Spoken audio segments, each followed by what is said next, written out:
What's up, Thrashers, and welcome back once again to the Thrash Maniac 99 YouTube channel, and I am back with yet another CD collection update. Actually, these next several updates you're going to be getting, well actually starting with this and then two more after, are all going to be CDs I got while I was on a shopping trip up to Dayton, Ohio. So I decided to kind of more or less save up a little bit of Christmas money, and I wanted to go after Christmas shopping up in Dayton after Christmas, but I decided to kind of save up a little bit more, and I was able to walk away with some killer stuff. So I went to three different places. Omega Music, which was more of kind of like a typical record shop, but it had a really nice CD selection and a pretty solid metal selection. Huber Music and Video, which was kind of like an all-entertainment shop, like DVDs, Blu-rays, CDs, vinyl, action figures, even VHS tapes. I actually got a couple of wrestling DVDs from that place as well as some CDs. And actually, before I talk about the last place, so I also went with the folks to some like antique shops, or actually a flea market in the area, and I picked up a bunch of mostly classic rock stuff while I was there. But the last place I went to, which might be my new favorite place, called Catacomb Records, which, by the way, I'll have a link to their Instagram page in the description, because they're an all-metal based, every media shop, like mostly vinyl, but they got a really nice CD selection, some even 8-tracks and cassettes even. But yeah, if you want to get your fix of underground stuff, go to Catacomb Records in Dayton, Ohio. If you're passing through the Dayton area, go to that shop out. Actually, there will be a picture right here I took with the store manager, Shelby, who was really, really nice. We got to, as she was checking out my stuff, we were talking a little bit about music, and like I even brought up how I saw you had Disturbed in the CD selection. She's like, yeah, I mean, we gotta be all inclusive and stuff, which I'm like, I get, and then I'm like, well, at least you don't have Five Finger Death Punch here. So, so that was a kind of a fun conversation. If I could go back to that shop, I would. Hell, they were even hiring recently, and if only I was living in around that area, I'd be thrilled to work there. But I digress. So without further ado, let's go ahead and get into this. So these are, the next few of these updates are going to be stuff I got from my Dayton trip. So why don't we stop wasting time and get into it. So first we have Amorphis, Far From the Sun. This came out sometime, I want to say it was 2002, I believe, when this album came out. This is actually the 2022 reissue on Atomic Fire / Reigning Phoenix Music, which I guess those labels are kind of connected now, so it's kind of like they're trying to merge and become one big super label for metal. But yeah, this album, I've seen a lot of people not give this album many favorable reviews, and I guess it's because it's not really a metal album, it's more of a progressive rock album with metal moments. And I don't have a problem with that, because I am a fan of prog rock, and Amorphis does prog metal very well, so why shouldn't they explore with prog rock? And again, if I ever decide to rank Amorphis in the future, I might go more in depth about this one. But yeah, Far From the Sun, I'm slowly but surely getting all the Amorphis stuff.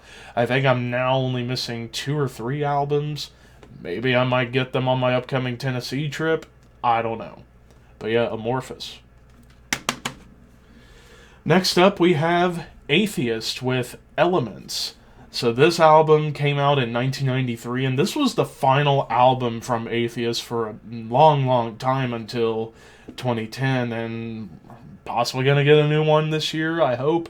But yeah, this was the last one of their classic era from the late 80s, early 90s, when they were just technical, progressive, death metal, thrash metal monsters. Like, I owned the first 2 albums, Piece of Time and Unquestionable Presence, and those 2 were Season of Mist reissues. This is the Nuclear Blast reissue of Elements. But yeah, this album, definitely a lot more progressive and jazz-oriented than the first 2 albums, I would say. Whereas the first 2 albums were definitely more of that, like, tech death with a little bit of thrash to it.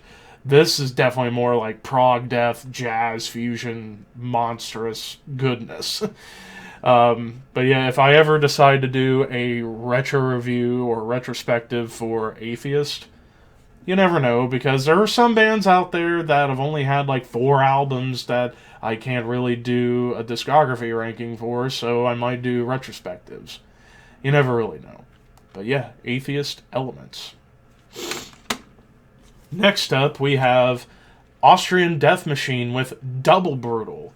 So this is the second album from this project of one Tim Bessis. Basically, like I said in a previous update when I got the debut, yeah, it's basically thrash metal with some goofy Arnold Schwarzenegger humor to it, because Tim loves Arnold and decided to do a band based on Arnold's movies and such. And this is a cool one because the first disc is a studio album of all original material, and some of the notable songs on here I really like are Who Told You to Eat My Cookies, where that's flat out death metal. Like, Tim's vocals get really brutal, yet very, very raspy at times. But also, Who Is Your Daddy and What Does He Do? There's I Need Your Clothes, Your Boots, and Your Motorcycle. There's some really fun songs. But what sold me about getting this was the second disc, where it's covers. Like covering Judas Priest, Hellbent for Leather, Metallica, Trapped Under Ice, Motorhead, Iron Fist. I actually like that version. Turned Into a Martian, which is a Misfits cover.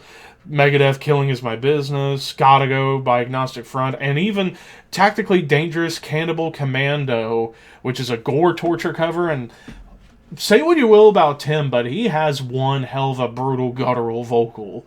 Whenever he's doing the more death metal vocal stuff, he is really good. But yeah, kind of relevant now considering Austrian Death Machine's gonna have a new album coming out next week. As the time I'm recording this, it will be less than a week away before the new one. So, and I still need to get Triple Brutal to have everything else, and then I'll check out the new one and see how it is. But yeah, Austrian Death Machine. Next up, we have Autopsy, Morbidity Triumphant. This came out just almost 2 years ago, 2022, when this came out. This was the long-awaited return after 8 years of kind of dormancy in terms of studio output from Autopsy. And this album, I reviewed it when it came out. It made my year-end list. It was pretty high up on my year-end list because this album, it's just grimy, nasty, doomy death metal. After all, again, if you want to know my full opinion, go check out my review to save you the time. But yeah, Autopsy. Next up, let's get some classic rock up in here, and this was one of those I got from that flea market. Boston Self-Titled. After all, I'm still a sucker for good old school classic rock from the 70s and 80s. And this was one of the most essential classic hard rock albums out there. After all, the first 2 tracks, More Than a Feeling and Peace of Mind, you still hear on the radio, and I never get tired of those songs whatsoever. And yeah, this is just masterful classic rock. Nothing more, nothing less. Next up, we have Cannibal Corpse with Chaos Horrific. So I finally got around to getting this one. And of course, this is a great album. If you guys watched my Cannibal Corpse discography ranking video last week, you would know that this is a great album. While it ranked near the middle of my ranking, it's just because, again, I just need more time with it to see if it stands up to the rest. But still, awesome stuff. Summon for Sacrifice, Bloodblind, Drain You Empty. What more could you want? Next up, we have Crowbar with Lifesblood for the Downtrodden. This came out in 2005, and of course, I've been needing to get into more Crowbar. Like, so far I have arguably their 2 best albums, Oddfellows Rest and Sonic Excess in its purest form. And this was the follow-up to Sonic Excess 4 years after. But yeah, again, while I'm not the biggest fan of sludge metal, Crowbar is one of the bands that know how to do it right. After all, they're one of the pioneers next to the Melvins. But yeah, cool stuff. Can't go wrong. There might come the day where I'll rank Crowbar, and that's probably going to be a task in of itself because every album I hear is fucking great. So yeah, but yeah, Lifesblood. Alright, now we get a pair from The Crown. We have 2002's Crowned in Terror and 2018's Cobra Speed Venom. So yeah, these are two vastly different albums from The Crown. Of course, The Crown, they're, in my opinion, one of the most underrated bands from Sweden. They're more so a Swedish thrash band with some melodic death metal touches, more or less later in their career, but early on, like from the late 90s through to the mid 2000s, maybe even late 2000s, very much just straight up aggressive yet melodic thrash metal. But yeah, Crowned in Terror, so this was the follow-up to one of my favorite 2000s thrash albums, Death Race King. And this is, I believe, the only one without their original frontman as the main vocalist. Like, he appears on a couple songs, but this was mainly handled by Tompa from At the Gates, who did the vocals on here. And yeah, this is just awesome thrash metal that has some death metal moments. Like, hell, there's a song called Death Metal Holocaust. But yeah, hell of a follow-up to an amazing album.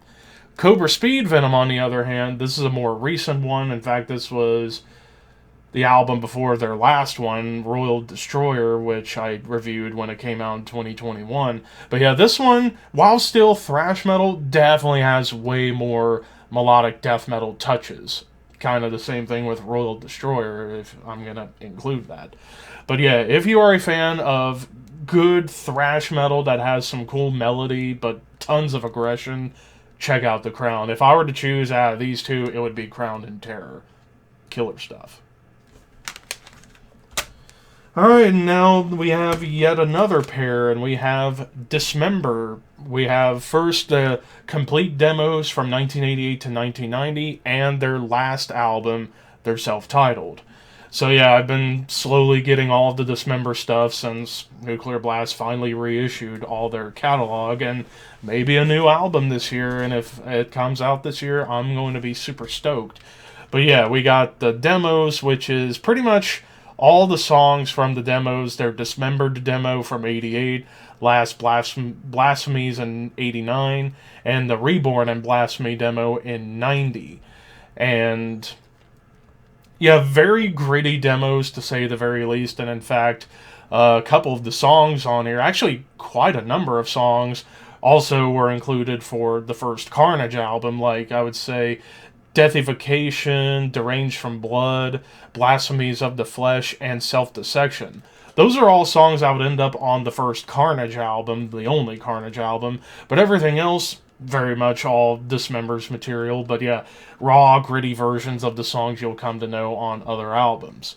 Then the last one, the self-titled, which came out in 2008, I believe, maybe even 2011.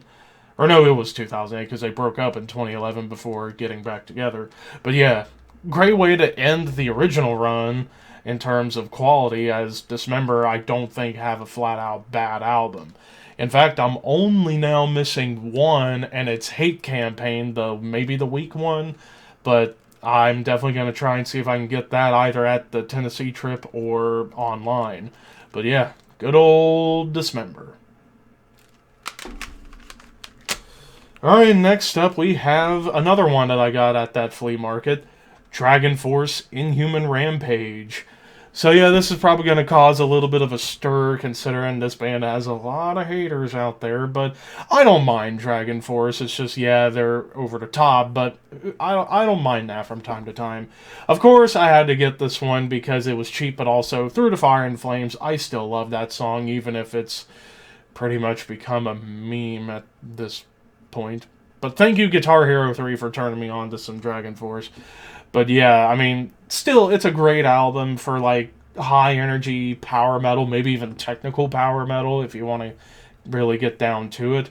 But yeah, Despite the detractors this band has garnered, I still like them from time to time. It's just, yeah, power metal's not necessarily my bag, but I'll listen to it because there's a good amount of power metal I still like, and Dragonforce is kind of in the middle for me. I don't hate them, but I don't absolutely love them. I do respect them. Alright, and then we have yet another pair, this time from Drawn and Quartered. We have Extermination Revelry and Hail Infernal Darkness. These are both reissues, or actually no, these were...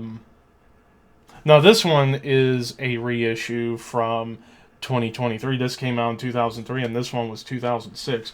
But either way, this is some nasty, evil, cavernous-sounding death metal. I'm going to keep this short because I haven't really dove into them just yet, but basically, from what I've heard of these albums, it is raw, it is evil, it is nasty. Basically, incantation, immolation, maybe even bands like Disma and Fester, like that evil-sounding death metal with raw grittiness to it is the best way to describe Drawn and Quartered.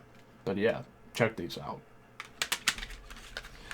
And then finally, and I'm going to keep this one brief, Exodus, Tempo of the Damned. Finally got my hands on a physical copy of this one, and this is a reissue as well. But yeah, Tempo of the Damned, the return after 12 years since Force of Habit.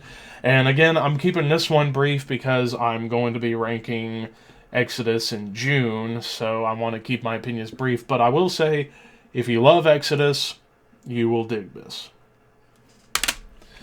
So, yeah, that knocks out yet another collection update. I got a couple more left to do, and then I'll be caught up at least until the Tennessee trip happens. By the time this comes out, I will be packing for the trip because I'll be leaving on the Sunday, this coming Sunday. But anyways, what was your favorite album out of the ones I showed? Let me know in the comments, and until next time, keep your horns high and your dreams wet. And a hiccup, for good measure.